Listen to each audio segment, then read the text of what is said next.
още през 98-9 година, когато аз съм бил на 4-5 годинки, моите баба и дядо, баща ми, въобще родителите ми от всякаква страна ме водеха по автогарите и гарите и показват влакови автобуси, като нали, на повечето малки момченца.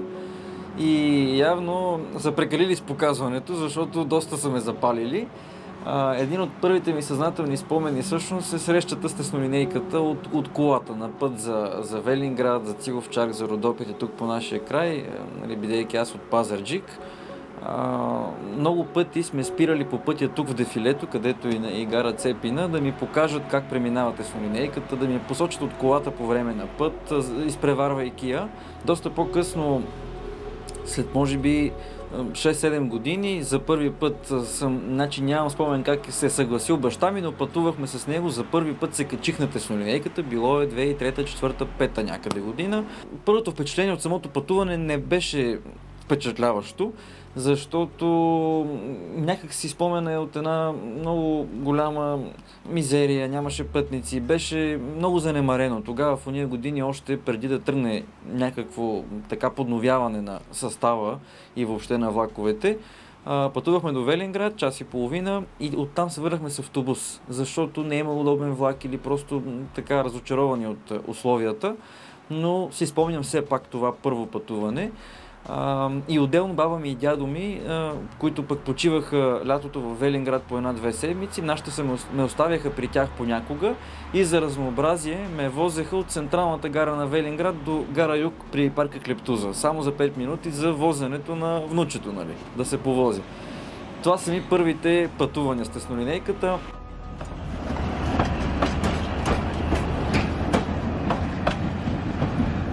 Аз съм един ученик, който учи в София, който е от Пазарджик и който за теснолинейката е само турист. Да. Аз отивам за развлечение. Аз се качвам на влака за разходка, за удоволствието от пътуването, да се докосна до природата, до гледката от прозореца на теснолинейката и ставам от една страна впечатлен от природната картина, красотата, която се вижда по маршрута от Септември до Добринище, тези 125 км, и от друга страна сблъсъка с жизненно важната функция на теснолинейката за местното население и социалния проблем, който е възникнал и безизходицата на хората, които казват няма кой да ни чуе.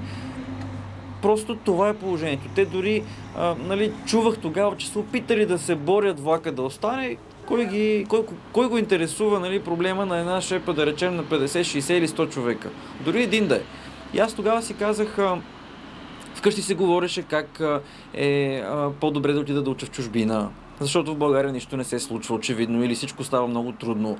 И това беше момент, в който аз така ми дойде мисълта, няма да забравя, защо да не опитам да помогна на тези хора, без аз да имам отношение. Не за голямото геройство, а за да си проверя за себе си, наистина ли толкова нищо не става в България и толкова ли трудно стават простичките неща, за да съм убеден, ако ще отивам навънка, да съм пробвал, да не е станало и тогава да съм оставил. И така просто опитах с едно писмо до БДЖ, в което предлагам да се възстанови влака на хората, защото те са ощетени, защото страдат от това, нямат алтернативен транспорт, заплатите им са малки и не могат да си позволят пътуването с автобус или с личен автомобил. Въобще тотална безизходица, на която аз ставам свидетел като страничен наблюдател, без да ме докосва мен проблема лично.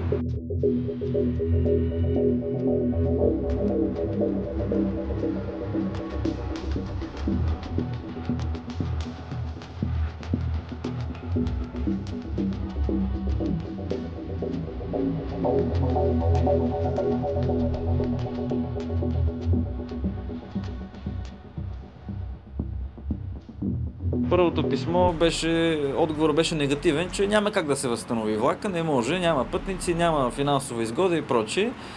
И там е преломният момент, че аз си казах, ще опитам с по-висока институция. Нека не питаме само БДЖ, от първи отказ аз да се откажа и да кажа това е положението, сори хора, съжалявам, ама наистина не става.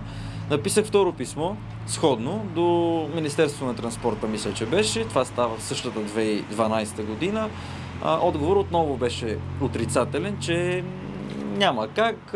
Моето предложение е много добро, но да се запази за в бъдеще. Предложението всъщност беше този вечерен влак Добринище-Септември да се възстанови поне от Добринище до Якоруда, докъдето са основно тези ежедневно пътуващи след работа хора. След втория отказ пак не се отказах очудващо. Тогава спомням, че се смени правителство. Си викам, нова власт, може пък те да захапят идеята, да я прегърнат и да направят това добро за хората, които не са заслужили ощетяването, което претърпяват. И всъщност написах и трети път писмо, директно до премиера Пламен Орешарски тогава.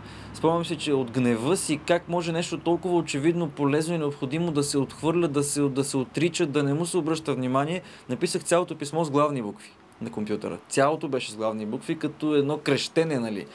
Макар че и тогава, както и сега, знам, че към институция не може да се пише как и да е. Има си ред за нали, стила на писане и формат и въобще, но го написах така, позволих си съзнателно, изпратих го и ето, че третия път беше на късмет и дойде отговор, в който се казва, че Министерски съвет разпорежда на БДЖ да разгледа предложението, което беше доста детайлно. Откъде идва персонал, откъде ще дойде композицията, как ще дойде Якоруда, как ще се върне, в колко часа и прочие. Да се разгледа предложението и да се даде становище в кратък срок за това какво може да се изпълни. И есента, някъде месец септември, дойде обратно отговор от БДЖ до Министерски съвет с копия до мен за информация, в което се казва, че БДЖ залага пускане на вечерен влак Добринище Якоруда в работни дни от декември, когато влиза в сила разписанието за всяка следваща година, в случая за 2014. И така след едногодишно писане и чакане, с две правителства диалог писмен, не пряк, се издейства възстановяването, частичното възстановяване на влака от Добринище до Якоруда и мисля, че на 16 декември 2013 година за първи път тръгна новия стар влак Добринище Якоруда. Та влака, истината, че пътува 2 години почти празен, защото беше неудобен на хората, като не е всеки ден. И чак на третата година, всъщност, продължавайки, разгръщайки диалога с БДЖ, го удължиха да си пътува направо до септември, както си беше преди, и си стана ежедневен. Така се възстанови в целия му блясък и се повъзвърнаха малцината вече останали да работят в Банско и Разлог. Така че резултата за мен беше примера, че нещата стават и в България.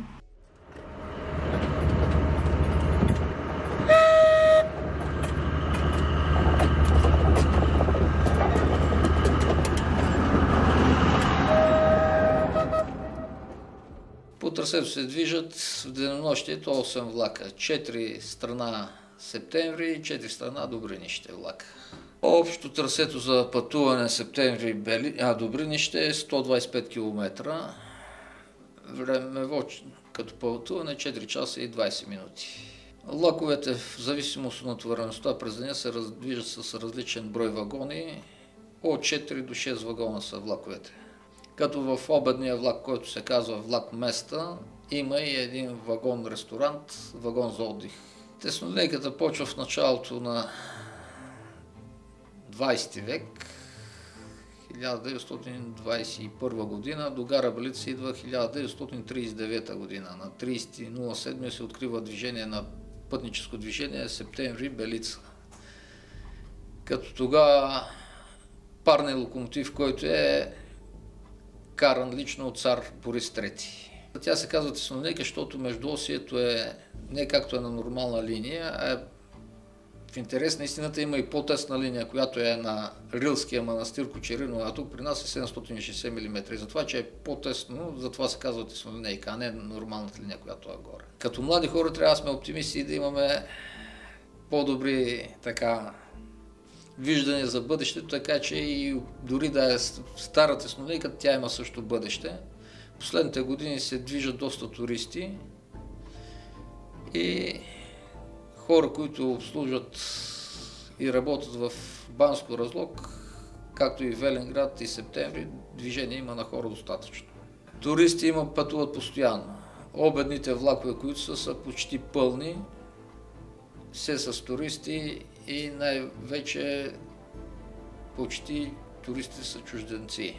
Има и българи, но повечето хора, които пътуват, са чужденци и имат интерес и пътуват с тесноден участък Септември Добринище. Тя е до ден днешен, нали, впечатляващо съоръжение, което освен все по-голям интерес от целия свят туристически, все още има своя жив естествен ритъм и потребност на местното население от нея. Все още има хора, които имат цели селища, които не е силно казано да кажем, че съществуват до голяма степен заради това, че все още съществува и тая железница Септември Добринище. Много хора от целия свят идват, които дори швейцарци всъщност местни, които имат Алпите и техните теснолинейки туристически, идват да се возят тук на нашата линия, не защото е ефтино, на тях им е все едно, а защото казват, вашата линия има естествен ритъм на живот. Именно сплитането между местните и туристите.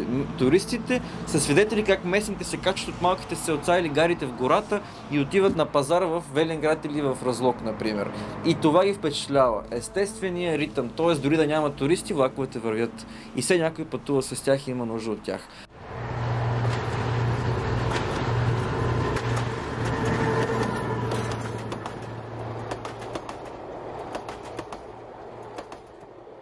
Не съм си помислил, че 10 години може да се разгърне и да продължава тая дейност и сега от днешното време погледнато, всяка сутрин така си пожелавам и си мечтая и искам и се надявам все така да го има ентусиазма и упоритостта у мен да ги има, за да продължаваме, защото съмишлениците са много, последователите са много, хората, които са благодарни, хората, които очакват да правим още и още, да поддържаме създадените традиции като пътувания и инициативи са много. И ние не трябва да се пречупваме и да губим силата да продължаваме, въпреки негативите, въпреки това, че една такава съвсем доброволна гражданска дейност отнема много време. Много хора ентусиазма им стихва бързо. Някои хора може би и заради мен са се отдръпнали, все пак и аз съм труден характер, до голяма степен перфекционист, нали, това пречи на някои хора, отблъсква. Не всеки може в екип да се справи.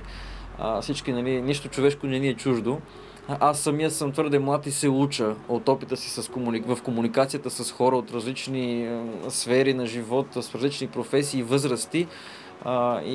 Наблюдавайки себе си се променям, но важното е това да продължаваме, защото наистина сме вдъхновени и пример за много хора, дори възрастни, които си казват, хора, аз на стари години повярвах, че нещо може да се промени и то зависи от нас, защото се промениха много неща, които ние сме провокирали, говорейки, повтаряйки, изисквайки от институциите, които трябва да го свършат. Нали?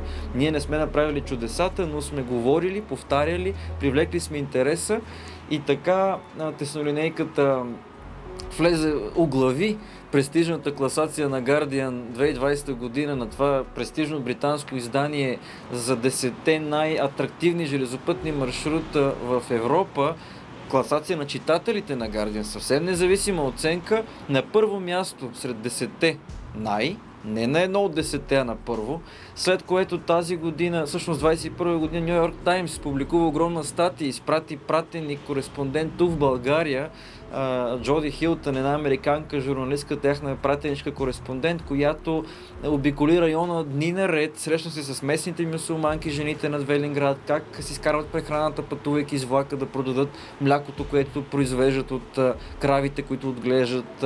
Моята история на нашата кауза, нали, всички от целия път, и това излезе в страниците на Ню Йорк Таймс.